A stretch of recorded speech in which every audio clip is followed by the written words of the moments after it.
Kenapa premi asuransi kamu bisa berbeda-beda? Apa yang menentukan besar kecilnya premi? Jawabannya ada pada underwriting.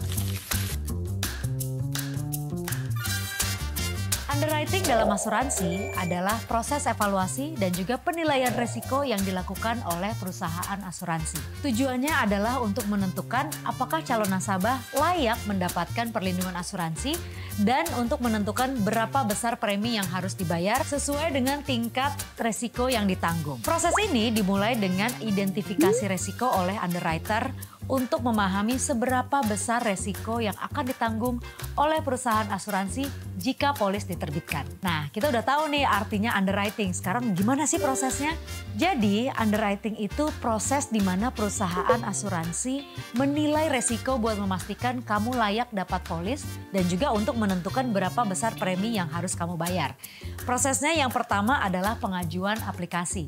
Mulai dengan isi formulir aplikasi yang berisi data pribadi, kesehatan, pekerjaan, dan juga informasi finansial. Semua data ini akan jadi bahan pertimbangan untuk penilaian risiko. Lalu yang kedua adalah evaluasi risiko. Jadi underwriter akan ngecek semua informasi yang kamu kasih ke mereka. Jadi mereka akan melihat faktor-faktor kayak usia, riwayat kesehatan, kebiasaan merokok, pekerjaan, dan juga hobi beresiko tinggi yang mungkin kamu punya. Lalu yang ketiga adalah klasifikasi risiko. Setelah melakukan evaluasi risiko, underwriter akan menganalis kamu ke klasifikasi risiko. Dalam underwriting mulai dari risiko rendah sampai dengan risiko sangat tinggi. Jadi yang pertama ada preferred risk atau risiko rendah. Yang kedua adalah standard risk atau risiko standar. Yang ketiga ada substandard risk, ini risiko tinggi. Dan yang keempat adalah decline risk, risiko sangat tinggi. Nah yang keempat nih, ini proses berikutnya ya, adalah penentuan premi dan juga syarat polis. Jadi setelah tahu resikonya dan tingkatan kamu di mana, perusahaan asuransi itu akan menentukan premi yang sesuai. Kalau misalnya resikonya tinggi, premi kamu bisa jadi lebih mahal atau mungkin ada pengecualian di polisnya. Lalu yang kelima adalah penerbitan polis. Jadi kalau kamu setuju sama premi dan juga syaratnya, perusahaan asuransi akan menerbitkan polis yang jadi kontrak resmi antara kamu dengan perusahaan asuransi. Jadi underwriting itu kayak proses ngecek semua informasi kamu untuk menentukan seberapa besar resiko yang bakal ditanggung sama perusahaan asuransi. Jadi dengan cara ini, mereka bisa memberikan proteksi yang paling tepat untuk kamu. Sekarang kita masuk nih ke bagian yang perlu banget digarisbawahi, yaitu klasifikasi risiko, preferred risk atau risiko rendah.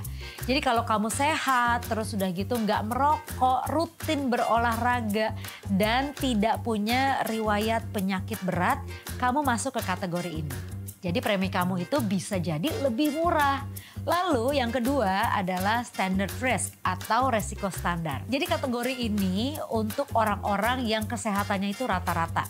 Misalnya ada sedikit faktor resiko seperti tekanan darah agak tinggi tapi masih dalam batas wajar. Nah premi kamu itu standar, tidak terlalu mahal tapi juga bukan yang paling murah. Lalu yang ketiga adalah substandard risk atau resiko tinggi.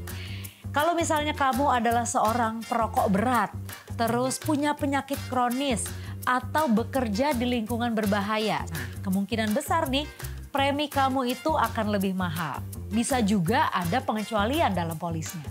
Lalu yang berikutnya adalah decline risk. Ini adalah resiko ditolak atau sangat tinggi. Yang paling tidak menguntungkan, decline risk ini adalah resikonya itu ditolak. Jadi kalau kamu misalnya nih punya penyakit berat seperti kanker stadium lanjut atau mungkin bekerja di profesi ekstrim tanpa perlindungan, perusahaan asuransi bisa langsung menolak aplikasi kamu. Jadi klasifikasi ini membantu perusahaan asuransi untuk menentukan apakah permohonan asuransi disetujui atau tidak dan juga besaran premi yang harus dibayar. Sekarang kita ambil contoh kasus ya. Jadi ada salah satu perusahaan asuransi yang akan menerima 2 pengajuan asuransi dari 2 calon tertanggung.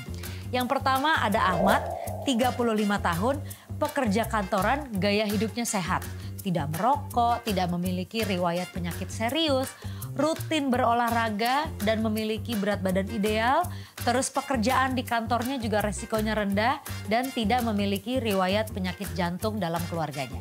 Yang satu lagi namanya Budi, sama-sama 35 tahun, tapi dia adalah pekerja konstruksi dan gaya hidupnya beresiko tinggi.